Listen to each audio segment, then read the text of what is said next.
إلى حضرة النبي المصطفى سيدنا وحبيبنا ومولانا محمد صلى الله عليه وسلم وعلى آله وأصحابه وأزواجه وذرياته وأهل بيته الطاهرين الطيبين ثم إلى حضرة جميع إخوانه من الأنبياء والمرسلين والأولياء والشهداء والصالحين والصحابة والتابعين والعلماء والمصنفين وجميع الملائكة المقربين ثم إلى حضرة جميع أهل القراء والمفسرين والفقهاء والمحدثين وأئمة الأربعة رضي الله عنهم ثم إلى حضرة جميع آبائنا وأمهاتنا وأجدادنا وجداتنا وإخواننا وأخواتنا وأعمامنا وعماتنا وأخوالنا وخالاتنا وأصدقائنا وقربائنا ولمشايخنا ولأساتذتنا ولمن أحسن إلينا ولمن له حق علينا وأصولهم وفروعهم ونخص خصوصا المؤلف هذا الكتاب تفسير جلالين الشيخ العلامة جلال الدين المحلي الشيخ العلامة جلال الدين السيوطي رحمهما الله تعالى ونفعنا بهما وبعلومهما في الدارين شيء لله ولنا ولهم الفاتحة. أعوذ بالله من الشيطان الرجيم. بسم الله الرحمن الرحيم. الحمد لله رب العالمين الرحمن الرحيم مالك يوم الدين إياك نعبد وإياك نستعين اهدنا الصراط المستقيم صراط الذين أنعمت عليهم غير المغضوب عليهم ولا الضالين آمين يا الله.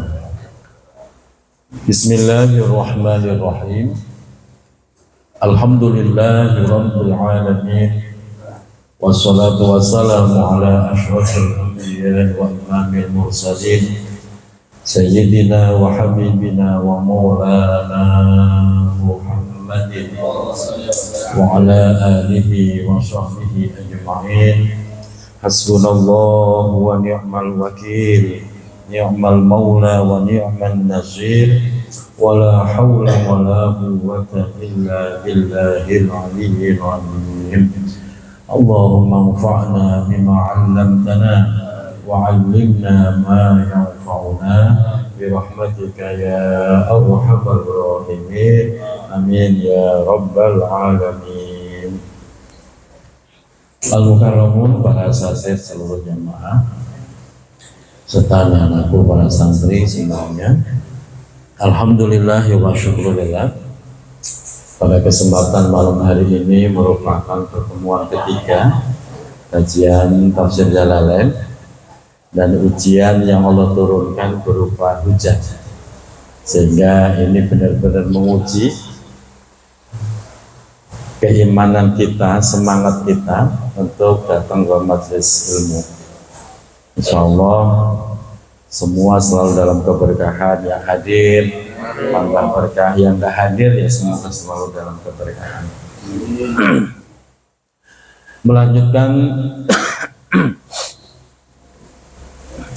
Melanjutkan tafsir surah Ali Imran, sekarang masuk pada ayat 152 ya. 152, silahkan dibuka. Kita baca ayatnya terlebih dahulu. Surah Ali Imran 152. Alhamdulillah dari Pamulang hadir.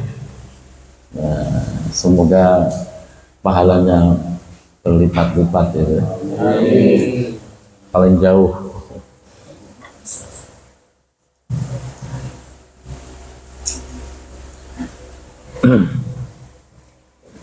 A'udzu billahi minasy syaithanir rajim. A'udzu billahi minasy syaithanir rajim. Bismillahirrahmanirrahim. Bismillahirrahmanirrahim. Walaqad sadaqakumullahu wa'dahu idh tahussunahum bi'iznih. Walaqad sadaqakumullahu wa'dahu idh tahussunahum bi'iznih. Hatta idza fashiltum wa tanaza'tum fil amri wa asaytum Hatta idza fashiltum wa tanaza'tum fil amri wa asaytum min ba'di ma arakum ma tuhibbun وعصيتم من بعد ما أراكم ما تحبون minkum man yuridu dunya wa minkum man yuridul akhirah. منكم من يريد الدنيا ومنكم من يريد الآخرة Summa sarafakum anhum liyabtaliyakum ثم صرفكم عنهم ليبتليكم walaqad afa ankum ولقد عفا عنكم wallahu dzu fadlin 'alal mu'minin. والله ذو فضل على المؤمنين إذ تصعدون ولا تلغون على أحد والرسول يدعوكم إذ تصعدون ولا تلقون على أحد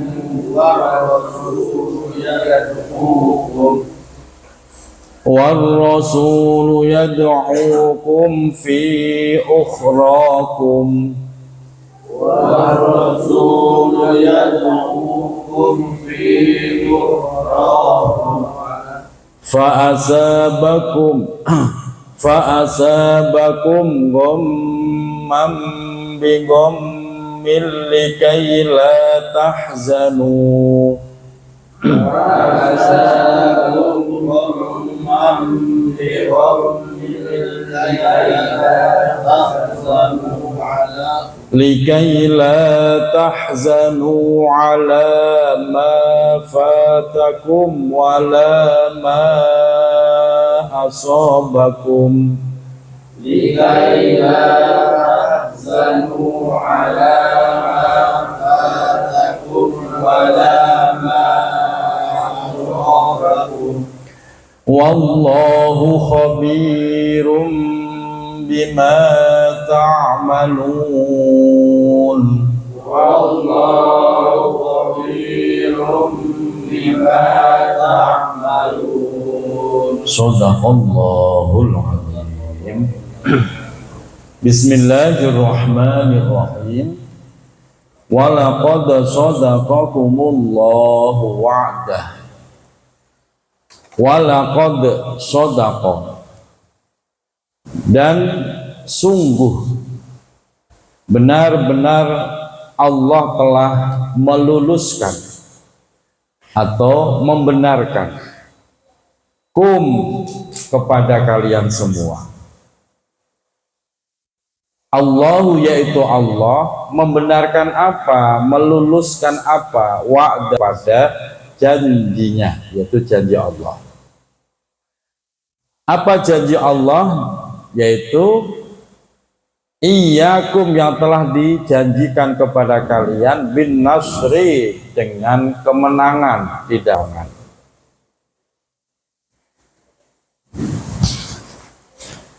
itahussunahum biiznih, itahussunahum, ketika kalian semua membunuh, bisa membunuh pada orang-orang kafir. Ayataqtulunahum, kalian mampu membunuh orang-orang kafir, itu semua biiznih, karena izinnya Allah, ay biiradatihi, karena kehendak Allah. Bayangkan 1 banding 15, kok bisa menang, bisa membunuh orang kafir. Itu kalau bukan pertolongan Allah nggak bisa, Pak. 1 banding 15, satu orang dikeroyok 15, kok bisa membunuh, itu kan luar biasa.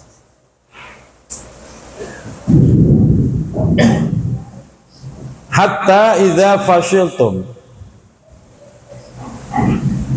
hatta sehingga, idza fashiltum, ketika kalian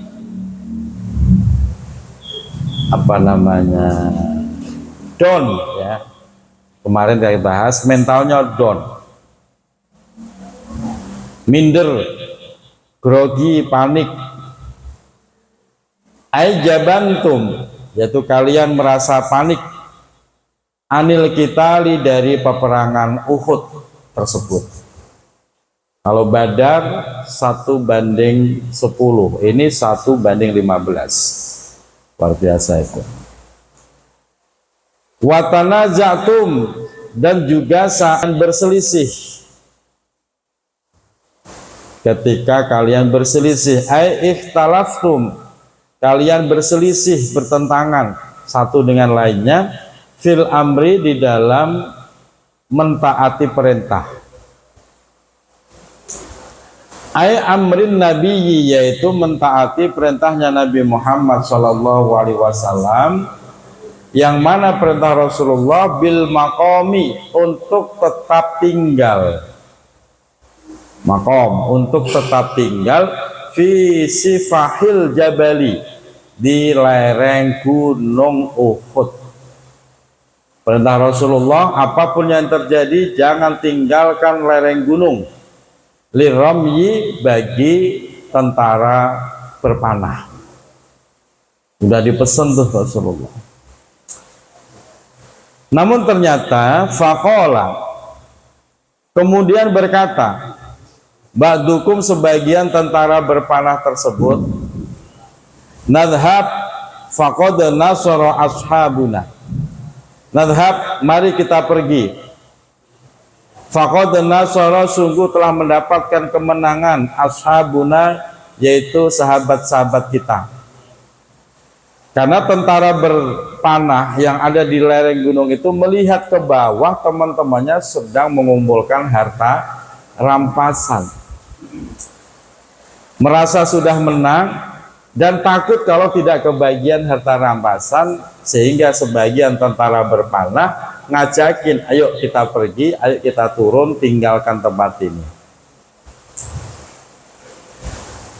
Wa ba'dukum, dan sebagian kalian berkata, la nukhalif amran nabiyyi, janganlah kalian menyelisihi amran nabiyyi, perintah Nabi Muhammad SAW. Yang satu ngajakin turun, yang sebagian ngajakin tetap bertahan sebagaimana perintah Rasulullah. Wa asaitum, dan sehingga kalian bermaksiat, tidak taat, melanggar perintah amrohu, yaitu perintahnya Nabi Muhammad. Fataraktum, maka kalian, sebagian dari kalian meninggalkan al-markaza, yaitu meninggalkan markaz. Jadi markaz itu bahasa Arab, Pak, di Indonesia kan jadi markas, artinya markaz. Markaz itu yaitu tempat pos, itu markaz. Kalian turun meninggalkan markas di lereng gunung, litolabil ghanimah, untuk mendapatkan harta rampasan. Udah kepengen, Pak, oh, teman-teman di bawah enak ngumpulin harta rampasan, milihin harta rampasan segala macam, masa iya kita nggak kebagian? Udah ayo turun. Nah, kira-kira begitu. Akhirnya turun tuh Pak, mengabaikan perintah Rasul, bahwa perintah Rasul jangan apapun yang terjadi jangan pernah tinggalkan lereng gunung. Nah, inilah pentingnya taat Pak. Mim ba'di ma arakum, mim ba'di ma, setelah adanya perkara, setelah kejadiannya perkara, arakumullahu, arakum yang telah memperlihatkan kum kepada kalian, Allahu yaitu Allah. Apa perkara yang telah Allah perlihatkan? Ma tuhibbun, yaitu perkara yang kalian cintai, minan nasri, mendapatkan pertolongan.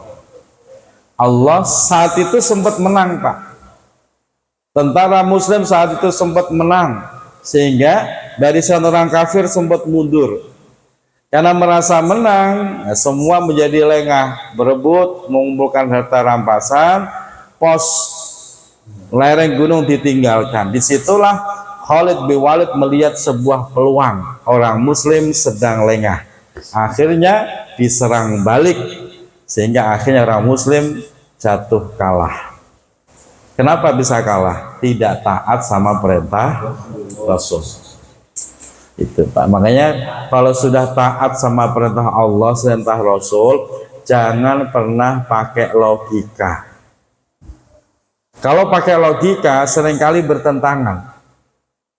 Sebagaimana contoh tersebut, logikanya kita udah menang, ngapain di atas mulu, udah ayo turun. Nah, kira-kira begitu kan? Itu logika manusia. Padahal Rasulullah sudah tahu yang bakal terjadi, sehingga Rasulullah berpesan, apapun yang terjadi jangan pernah tinggalkan markas. Tapi manusia sering begitu Pak, menggunakan logikanya, ngapain di atas, sudah selesai, udah menang, ayo turun. Akhirnya dipukul, mundur, kalah, serangan balik orang kafir. Nah, ini pelajarannya, apapun kita kalau menjalankan perintah Allah nggak usah pakai logika. Kalau pakai logika malah nggak jalan-jalan. Karena logika Allah, logika Al-Quran dengan logika kita seringkali berbeda. Contoh nih, duit tinggal selembar-lembarnya. Kalau pengen banyak, awet, logikanya disedekahkan apa disimpan? Simpan. Logikanya disimpan, tinggal selembar-lembarnya loh. Besok masih buat sahur, buat buka gitu kan. Itu logika manusia. Tapi logika Al-Quran, kalau pengen duitnya makin banyak, disuruh ngapain? Sedekah. Sehingga Al-Quran berkata, yamhaqullahu riba wa yurbis shadaqat. Allah menghancurkan harta yang riba dan menyuburkan harta yang disedekahkan. Jadi logika Al-Quran dengan logika manusia berbeda. Nah, kalau udah begitu bagaimana? Kesampingkan logika kita, menangkan logika Al-Quran. Udah nggak apa-apa, tinggal selembar kita sedekahkan, nanti Allah suburkan. Kalau kita yakin, seyakin-yakinnya, maka betul Allah tunjukkan kebenaran Al-Quran. Termasuk urusan nikah. Seringkali angkatan saya itu sampai sekarang masih ada beberapa yang belum nikah. Alasannya takut, belum bisa kerja. Dulu saya nikah, sebenarnya bukan karena sudah siap materi, belum. Cuman saya hafal ayatnya, saya yakini sepenuh hati, di mana ayat itu berkata, iyakunu fuqara'a yunihimullah. Nikah, jika kalian itu fakir, yunihimullah, pasti Allah kayakan kalau mau nikah. Yang penting nikahnya niatnya ibadah. Dan itu Allah buktikan. Waktu nikah itu saya akad nikah pakai sarung, itu boleh pinjem Pak. Saking nggak punya sarung bagus, itu saya pinjem temen yang bagus merek BHS. Zaman dulu tuh BHS sudah keren banget Pak. Sementara kita nggak punya, akad nikah masa sarung jelek, ngelinting kan nggak pantas. Akhirnya saya pinjem tuh sarung BHS. Saking miskinnya. Alhamdulillah sekarang sarung BHS mah banyak di rumah, Pak. Dikayakan oleh Allah. Bayangin tuh Pak, itu baru nikah sekali loh. Gimana kalau 2 kali? Jangan ya Mas Sigit ya. Asal jangan, udah sekali aja dirawat. Kalau 2 kali malah babak belur nanti malah. Nah, artinya begini, sehebat apa kemujizatan Al-Quran itu tergantung sehebat apa keyakinan kita. Begitu kita hebat meyakini Al-Quran, maka di situ Allah akan menunjukkan kemujizatan Al-Quran di hadapan kita. Karena kemujizatan Al-Quran itu akan selalu ada sampai kiamat, beda dengan mujizat-mujizat Nabi terdahulu, Pak. Maka bahasanya Al-Quran itu solihun fi kulli zamanin wa makanin. Selalu sesuai sepanjang zaman dan tempat. Itu solihun fi kulli zamanin wa makanin. Jadi Al-Quran nggak pernah usang. Bayangin nih, udah 1400 tahun yang lalu Al-Quran sampai sekarang nggak pernah usang, nggak pernah ada bisa yang membantah, bahkan nggak ada yang bisa menandingi. Kalau kitab-kitab yang terdahulu, mujizat-mujizat terdahulu udah habis semua, Pak. Nah makanya kalau kepengen merasakan kemujizatan Al-Quran, yakini sepenuh hati, nggak usah pakai logika. Contoh lagi, seringkali orang datang ke rumah dengan berbagai masalah hidupnya. Saya bilang kuncinya cuma satu. Apa kuncinya? Takwa. Dari mana dasarnya? Al-Quran. Wa may yattaqillaha yaj'al lahu makhraja. Barang siapa yang bertakwa kepada Allah, maka Allah jadikan kepada orang tersebut makhraja, pintu keluar, solusi dari seluruh permasalahan hidupnya. Itu kalau dia meyakini Al-Quran sepenuh hati. Tapi kalau dia bilang begini, masa iya? Wah, udah gak akan terasa itu kemujizatannya. Makanya kita belajar Al-Quran, berusaha memahami dan meyakini. Kalau udah yakin, hidup kita tenang. Kita ngikutin apa kata Al-Quran. Kalau ngikutin kata orang, beda-beda, nggak ada selesainya, Pak. Kata si A begini, kata si B begini, bingung sendiri, udah stres, banyak masalah, tambah bingung. Tapi kalau kata Al-Quran, satu, sudah dijamin kebenarannya. Nah, ini hikmah pelajaran yang bisa kita ambil. Selanjutnya, wa jawabu idza, adapun jawabnya kalimat idza, dalla alaihi, telah menunjukkan alaihi kepada kalimat jawab idza, ma qablahu, yaitu kalimat sebelumnya. Maksudnya mana akum nasruhu, mana akum telah mencegahkum kepada kalian, nasruhu, pertolongan Allah. Apa yang membuat pertolongan Allah, kemenangan Allah itu tercegah? Sudah mau menang kok jadi kalah. Penyebabnya yaitu tadi, kamu tidak taat kepada perintah Nabi. Kalau udah menang itu, Pak, akhirnya Allah balik lagi itu, bikin kalah. Kenapa? Kamu nggak taat sih sama Nabi. Nah, makanya kalau kita udah meyakini Al-Quran, jangan ditentang. Kalau ditentang, kena kualatnya. Itu. Tidak hanya Al-Quran, Pak. Kata hati nih, jangan pernah menentang kata hati. Seringkali yang saya rasakan nih, lagi naik motor, tiba-tiba lihat pedagang sayur, hati ngomong nih, beliin tuh dagangannya, belanjain biar seneng. Ngomong, kok saya nggak buru-buru puter balik ngikutin hati, saya abaikan, udahlah nanti biar orang lain aja, saya bablas pulang. Maka rezeki yang hari itu diberikan Allah habis gak jelas, dihabiskan oleh Allah dengan caranya, sehingga kita jadi nyesel. Berbeda kalau tiba-tiba hati ngajakin, tolongin tuh orang beli belanjaannya, terus kita buru-buru putar balik beli itu dagangan orang itu, uang yang Bapak belanjakan segera Allah ganti berlipat-lipat. Pernah nggak Bapak di tengah jalan tahu-tahu hati ngajakin begini gitu? Pernah? Jangan dilawan, turutin Pak, turutin itu. Betul itu. Kok Bapak lawan, Bapak abaikan, kita nanti rugi nanti. Langsung Allah tegur.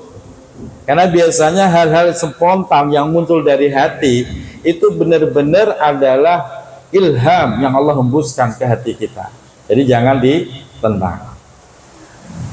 Jangan pernah berpikir begini, lah saya ngapain belanja sayur, buat apa, saya lagi nggak butuh. Bukan masalah nggak butuh, Bapak disuruh Allah nolongin orang itu, beli tuh sayurannya. Masalah Bapak butuh nggak butuh, gampang. Kalau nggak butuh kasihkan orang. Nah, logika kita kan seringkali begitu, beli sesuatu yang dibutuhkan, itu logika manusia. Tapi kalau logika Allah, logika Al-Quran, beli, belanja kepada orang yang sedang membutuhkan. Bapak kalau lagi belanja ke warung, nyari yang warungnya rame atau warungnya yang sepi? Rame. Yang rame kan? Kenapa milih yang rame? Asumsi kita, yang rame berarti enak, yang rame biasanya murah, gitu kan? Itu logika kita. Tapi kalau kita mau pakai logika Al-Quran, niatnya nolong, harusnya yang dibelanjain yang sepi Pak, kasihan. Itu warung dari tadi sepi, nggak ada yang masuk. Bapak masuk tuh, niat nolongin, niat bikin seneng. Seneng nggak kita masuk ke warungnya? Alhamdulillah Pak, dari pagi belum ada penglaris, kira-kira begitu. Loh itu balasannya cepet Pak. Yang begitu-begitu tuh balasnya cepat, Bapak bisa buktiin. Nah itu saya ajarkan ke anak saya, seperti kemarin Fariha waktu pulang Kudus naik bus di terminal, ayah beli gorengan deh, ya udah ini uangnya. Di mana itu? Itu sederet itu banyak warung, cari yang paling sepi. Protes dia, kok yang paling sepi ya? Jangan-jangan nggak enak. Enak, udah beli aja. Akhirnya beli. Nah, habis itu saya terangkan, kamu kalau beli jangan sekedar karena butuh, tapi niatnya nolongin, nyenengin orang. Itu bayarannya, balasannya kontan dari Allah itu. Nah itu logika-logika seperti itu Pak, dilatih. Bagaimana kita ngenalin logika manusia dan logika Al-Quran itu seringkali berbeda. Selanjutnya,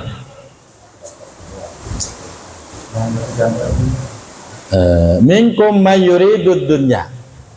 Pertolongan Allah tertahan karena kamu nggak taat sama Rasulullah, sehingga di situ minkum, sebagian dari kalian, man, terdapat seseorang, yuridud dunya, yang menginginkan kenikmatan dunia. Fatarokal markaza, fataroka, sehingga dia meninggalkan al markaza, markasnya. Untuk apa? Lil ghanimah, untuk mendapatkan harta rampasan. Dia udah nggak peduli lagi dengan perintah nabinya, pokoknya dia harus bisa dapat harta rampasan. Nah itu. Wa minkum, dan sebagian dari kalian, man, terdapat seseorang, yuridul akhirah, yang menginginkan pahala akhirat. Fasabata, sehingga dia tetap bihi, berada di lereng gunung, enggak turun sebagaimana perintah Rasulullah. Tetap di situ. Hatta kutila, hingga dia terbunuh. Siapa mereka yang teguh menjalankan perintah Rasul? Ka'abdillah bin Jubair, yaitu Abdullah bin Jubair wa ashabihi, dan teman-temannya Abdullah bin Jubair gugur di medan juang syahid karena teguh menjalankan perintah Rasulullah. Enakan mana? Dapat rampasan apa mati syahid? Serius Pak? Kalau Bapak di posisi saat itu, milih turun nyari rampasan apa bertahan? Belum tentu juga kan? Kalau sekarang apa? Mati syahid sekarang. Kira-kira kalau kita berada di kondisi seperti itu Pak, kita termasuk golongan yang bakal turun nyari rampasan apa tetap bertahan? Kalau bertahan resikonya siap mati. Nah ternyata hanya beberapa orang yang bertahan, Abdullah bin Jubair dan teman-temannya, hingga dia mendapatkan syahidnya. Sementara yang turun melanggar hanya mendapatkan harta rampasan, ya, sehingga di situ keuntungannya jauh berbeda. Yang mati mendapatkan syahid dijamin mendapatkan kebahagiaan akhirat yang luar biasa. Sementara yang dapat harta rampasan belum tentu matinya syahid. Nah, disinilah kadang-kadang Allah itu memberikan sebuah sudut pandang yang berbeda antara yang baik dengan yang tidak baik, sehingga logika manusia kadang kacau Pak. Milih yang mana nih? Tetap di sini tapi mati syahid, atau turun nggak mati dan dapat harta rampasan? Itu kan butuh pertarungan batin yang luar biasa. Dan yang bisa memenangkan adalah orang-orang yang berhati bersih, beriman teguh, seperti Abdullah bin Jubair teman-temannya. Melihat kondisi seperti itu, summa sorofakum, kemudian sorofa, Allah menimpakan kum kepada kalian, atfun ala jawabi idza. Kalimat summa sorofakum itu adalah atfun berupa atof ala jawabi idza, terhadap jawabnya kalimat idza, al muqaddaro yang dikira-kirakan. Arti dari sorofakum adalah raddakum bil hazimah. Raddakum, Allah mendorong kalian, menjatuhkan kalian bil hazimah, dalam kekalahan. Harusnya sudah menang, gara-gara ada yang melanggar perintah nabinya, maka Allah balik menjadi kalah. Nah, ini pelajaran penting Pak. Makanya kalau sudah niat baik, pantang mundur. Kalau sudah niat baik, pantang mundur. Itu. Anhum, dari mereka orang-orang kafir, ay al-kufar, akhirnya kalah. Kenapa kok dibikin kalah? Liyabtaliyakum, karena Allah ingin menguji kalian. Ay liyamtahinakum, Allah ingin menguji kalian.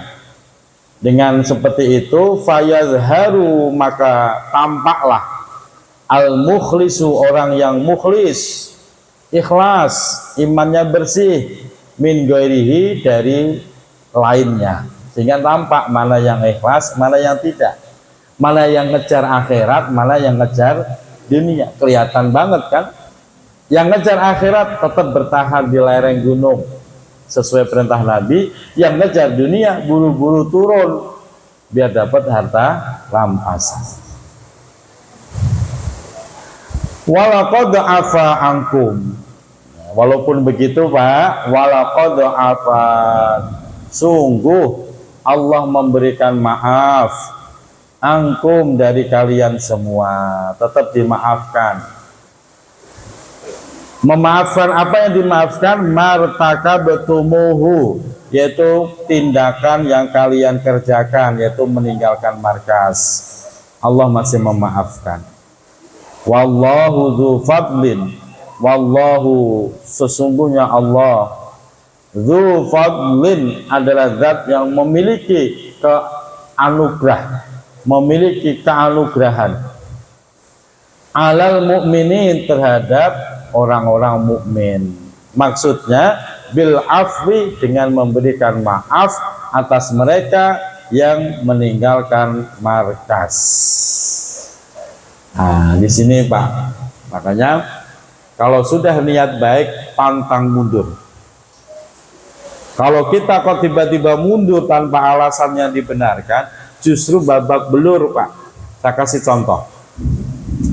Banyak kasus di masyarakat, dia sudah niat nih, Ustadz, saya udah niat nitip uang 10 juta buat umroh. Baik Pak, saya simpen uangnya. Nggak lama, 2 minggu kemudian datang lagi tuh orang. Ustadz, saya mau pakai dulu uangnya, kan umrohnya masih lama kan ya? Masih Pak, saya pakai dulu. Buat apa? Buat tambah modal bisnis. Saya bilang, ini memang duit-duit Bapak. Tapi kalau Bapak udah niat buat umroh, sebaiknya jangan diotak-atik. Nanti babak belur, bisnis berantakan, umroh gagal loh Pak. Nggak apa-apa Ustadz, ini sebentar doang, kalau seminggu ntar saya balikin. Masih ngotot, ya udah saya berikan tuh 10 juta. Saya tungguin seminggu gak balik-balik. Saya diem aja, enggak, saya tanya. Sampai dia akhirnya ngomong, Ustadz, bener kata Ustadz, bisnis saya berantakan, modal habis. Ya bener lah, masa Ustadz bohong, saya gitu dan langsung Pak. Ini pelajaran berharga. Kalau sudah niat untuk Allah, udah jangan otak-atik. Karena memang ujiannya begitu Pak. Kemarin nggak ada tawaran bisnis, giliran kita naruh duit buat umroh atau buat haji, setor 20 juta, tiba-tiba ada tawaran bisnis, modalnya kurang 20 juta. Oh, itu pertarungan batin nih. Kurang 20 juta, udah pinjam dulu deh, geser dulu uang umrohnya. Hati-hati Pak, kasus begitu banyak, akhirnya bisnis berantakan, umroh gagal. Kenapa? Karena itu seperti orang yang mengabaikan Allah, menyepelekan Allah. Gitu Pak, hati-hati. Semua ibadah Pak, tidak hanya umroh haji, korban juga begitu. Ini Bapak udah niat nih, duit ini bakal buat korban nih tahun depan. Kok Bapak pakai, geserlah buat nambah modal, inilah buat arisan umpamanya nih. Bapak lihat, pasti berantakan, modalnya habis. Kok ibadah korbannya ya gagal. Udah diniatkan itu jangan diotak-atik. Begitu Mas Sigit. Kalau udah diniatkan jangan diotak-atik. Makanya kalau nabung jangan di rumah, kepake lagi. Nabung titipin orang yang kira-kira nggak bisa diambil gitu loh. Ke Pak Karso boleh. Nah, itu pelajarannya. Selanjutnya, udhkuru aitus iduna wala talwuna ala ahadi war rasulu yad'ukum fi ukhrakum. Udhkuru, ingatlah kalian, itus idun, ketika kalian menjauh, aitub'iduna fil ard, menjauh di muka bumi, menjauh, haribina, dengan berlari.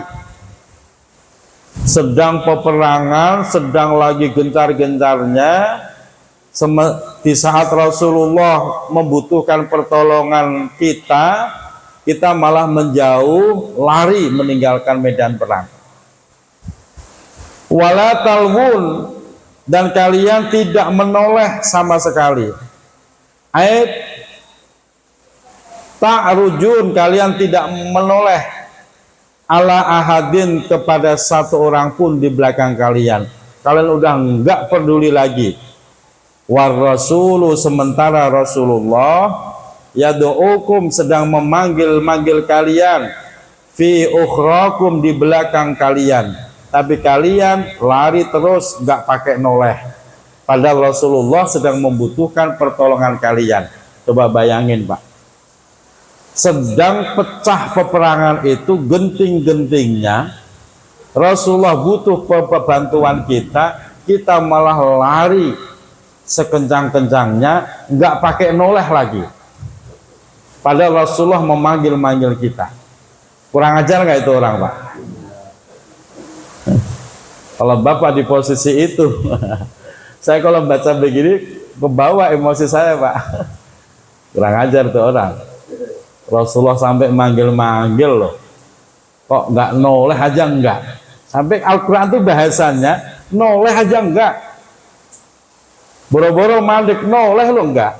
Itu kan saking kebangetannya. Padahal Rasulullah manggil-manggil. Aini waraikum, dari belakang kalian. Yaqulu, Rasulullah memanggil, ilayya ibadallah. Ilayya ibadallah. Kembali kepadaku wahai hamba Allah. Kembali kepadaku wahai hamba Allah. Rasulullah udah ngomong begitu kok nggak digubris. Kan kurang ajar tuh orang, Pak. Dan itu adalah orang-orang munafik yang meninggalkan peperangan. Makanya itu termasuk dosa besar di dalam agama Islam. Meninggalkan medan perang karena takut, itu termasuk dosa besar. Kok dia mati sampai rumah terus mati, dijamin suul khotimah. Nah, makanya tidak boleh begitu. Kalau sudah siap perang, siap mati. Dan itulah mukmin sejati. Bayangin Rasulullah, Pak, udah manggil-manggil, ilayya ibadallah, kesini, datang kepadaku wahai hamba Allah, datang kepadaku wahai hamba Allah. Masih lari sekencang-kencangnya, nggak pakai noleh. Meninggalkan Rasulullah, orang-orang mukmin sendirian menghadapi musuh yang begitu banyaknya. Coba bayangin, Pak, gregetan nggak sama orang itu, Pak? Masya Allah. Ya nggak usah Rasulullah lah, nggak usah Rasulullah. Ya umpamanya contoh kegiatan Khatmil Quran tiap bulan tuh, Pak. Umpamanya kok panitia pada nggak datang, ya saya juga gregetan, Pak. Ini gimana, panggung belum ditata, banner belum dipasang, karpet nggak digelar. Saya pasti panik, gimana acara tinggal besok. Saya panggil nggak ada yang nyaut. Gregetan nggak kira-kira saya? Ya harus gregetan, Rasulullah juga gregetan. Wah, ini santri nggak bisa diatur nih, gitu ya. Rasulullah aja gregetan loh, Pak. Jadi kalau saya nggak gregetan malah aneh, harus gregetan gitu, Pak. Alhamdulillah sih semua berjalan baik. Jadi Khatmul Quran itu kan butuh tenaga luar biasa itu, terus berjalan. Alhamdulillah, walaupun nggak saya tungguin, berjalan beres sebagaimana semboyan loyalitas. Masya Allah, itu semboyan kasih rahmah, loyalitas tanpa batas. Masya Allah, sampai Rasulullah manggil-manggil loh, Pak, nggak noleh.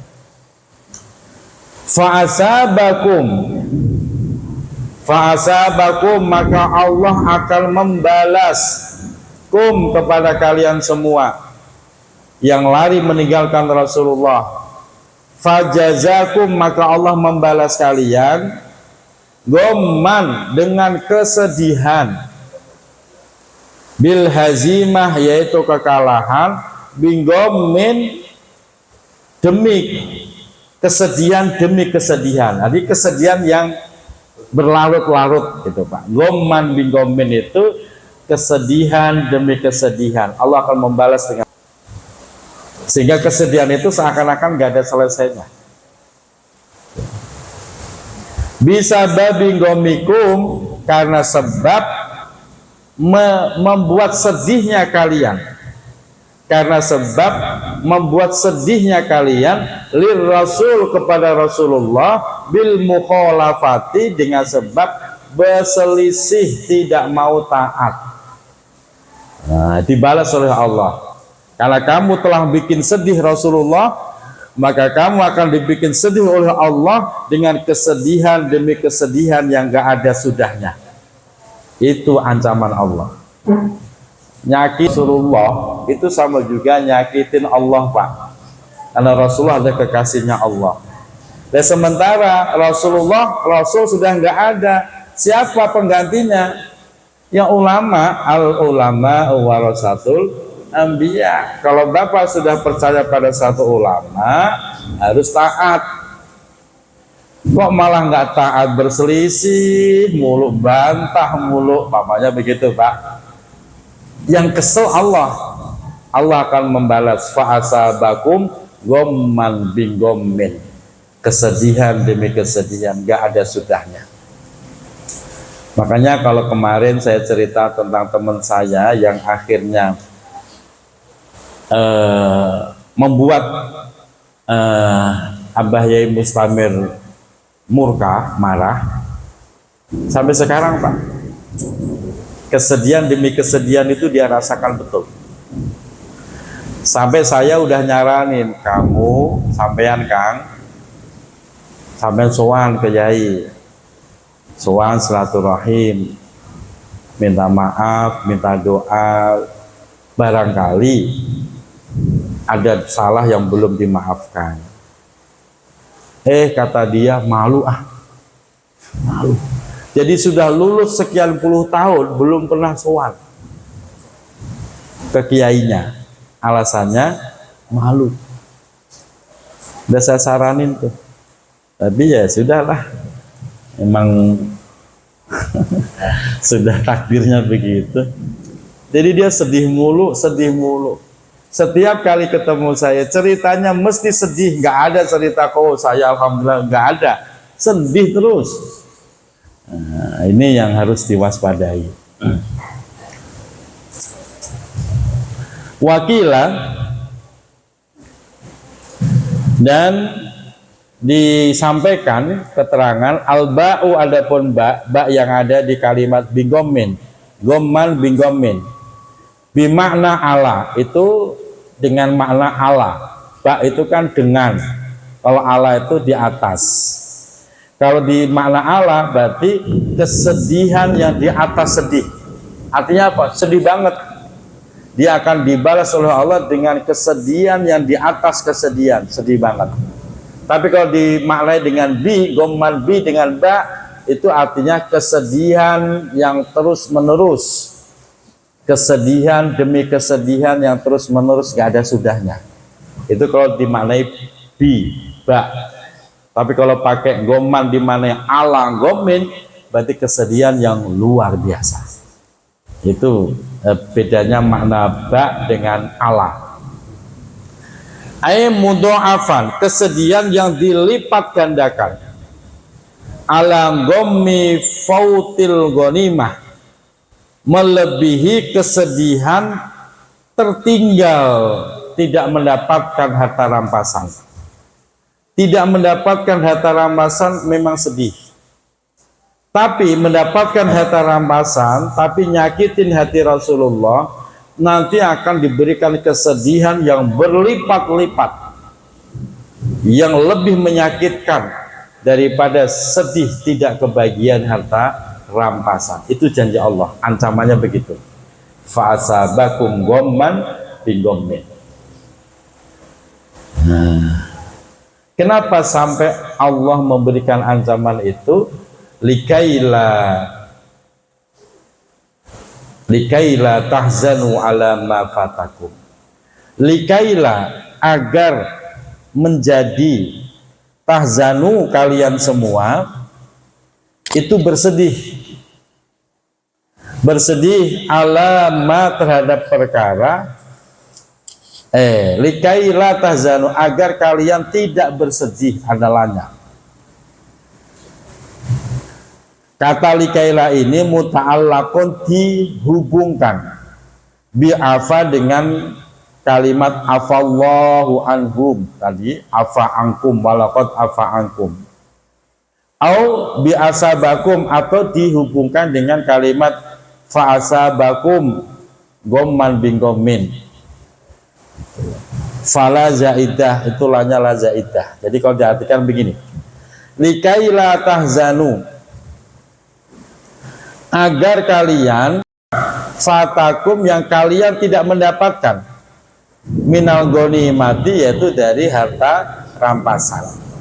Dengan adanya ancaman Allah seperti itu bagi orang yang meninggalkan Rasulullah atau meninggalkan markas, sehingga orang-orang yang bertahan di lereng hingga tidak kebagian harta rampasan tidak merasa bersedih karena mendapatkan pembelaan Allah Subhanahu wa ta'ala. Wala ma'asobakum, dan tidak merasa bersedih dengan apa yang menimpa kalian minal qatli, dari pembunuhan, wal hazimati, dan kekalahan. Tidak perlu sedih ya, karena kalian sudah berusaha taat menjalankan perintah Rasul, bertahan di markas. Walaupun akhirnya terbunuh, walaupun akhirnya kalah, kalian nggak perlu sedih, tetap kalianlah pemenangnya. Adapun yang meninggalkan Rasulullah, berebut harta ghanimah, mereka semua adalah pecundang di hadapan Allah. Nah, ini Allah menghibur para sahabat yang konsisten teguh menjalankan perintah Rasulullah walaupun resikonya harus terbunuh. Wallahu khabirum bima ta'malun. Wallahu, adapun Allah, khabirun, itu zat yang maha meneliti, bima, dengan segala sesuatu, ta'malun, yang kalian kerjakan. Artinya semua yang kita lakukan, semua yang terbersit di dalam hati sekalipun, itu Allah meneliti satu demi satu, nggak ada yang ketuker, nggak ada yang salah. Jadi jangan khawatir, Allah tidak akan menyia-nyiakan kebaikan yang kita lakukan. Begitu Pak. Jadi tetap bersemangat di dalam menjalankan kebaikan, walaupun nggak mendapatkan pujian, nggak mendapatkan apresiasi, nggak mendapatkan sambutan, tenang aja, karena pasti Allah yang akan mengapresiasi kebaikan yang kita lakukan, nggak bakal disia-siakan. Nah, cuman manusia kan begitu Pak, gua nggak ditegur lagi gitu, nggak ada yang ngambek deh, nggak datang lagi, nggak diorangin, itu biasanya. Nggak usah begitu Pak. Niat Bapak itu berbuat baik, diorangin nggak diorangin, dipuji nggak dipuji, nggak usah dipikirin. Sebab kalau kita mikirin begitu, capek kita. Udah capek, sakit hati mulu. Betul. Capek. Nah, makanya santai aja. Yang penting saya niatnya baik. Terserah mau diapresiasi ya boleh, enggak masalah. Summa anzala alaikum. Nah, ini hebatnya lagi Pak. Summa anzala, kemudian Rasulullah menurunkan, alaikum, terhadap kalian semua, mim ba'dil ghammi, setelah adanya kesedihan. Kum yang dimaksud di sini adalah para sahabat yang teguh menjalankan perintah Nabi, tetap di markas, tidak ikut berebut harta rampasan. Mereka yang tadinya sedih karena ditinggal teman-temannya berebut harta rampasan, sedih karena akhirnya mendapatkan kekalahan karena adanya serangan balik, itu tadi Allah menurunkan kepada mereka amanatan, yaitu rasa aman. Rasa aman itu datangnya dari Allah loh Pak, bukan karena usaha kita, itu datangnya dari Allah. Amanan yaitu merasa aman. Amanatan yang dimaksud amanan yaitu rasa aman. Nu'asan, saking amannya, nu'asan, mereka tertidur dengan pules. Capek loh Pak, perang itu capek, dan gak akan bisa tidur kalau hatinya gak merasa aman. Maka keterangan kemarin Pak, ketika orang kafir nyerang balik, terus akhirnya kafir merasa menang, kita mundur, kafir itu pulang Pak, pulang membawa kemenangan. Namun muncul ide kepengen balik lagi, pengen menghabisi orang-orang muslim, kan begitu keterangan kemarin. Tapi akhirnya Allah tanamkan tuh di dalam hati orang tersebut ar-ru'ba, rasa takut. Sanulqi fi qulubil ladzina kafaru ru'ba. Kemarin udah kita bahas kan? Akhirnya nggak jadi balik. Akhirnya dia nggak usah deh, udah balik pulang aja. Nah, di saat itulah orang mukmin yang sedang takut berubah menjadi rasa aman. Yang sedang sedih karena kalah menjadi tenang sehingga bisa tertidur dengan pulas karena udah capek. Makanya di sini kesimpulannya, tidur itu adalah nikmat dari Allah. Makanya kalau ada yang ngaji kok tidur, udah biarin. Itu nikmatnya Allah. Bapak jangan ganggu. Kok Bapak colak-colak, ganggu Bapak namanya. Kalau perlu yang melek itu suruh tidur. Gitu. Makanya saya itu di rumah begitu. Kalau sedang tidur jangan diganggu. Istri tidur, kadang anak bulan udah lagi tidur. Ayo, pengen apa? Ayo.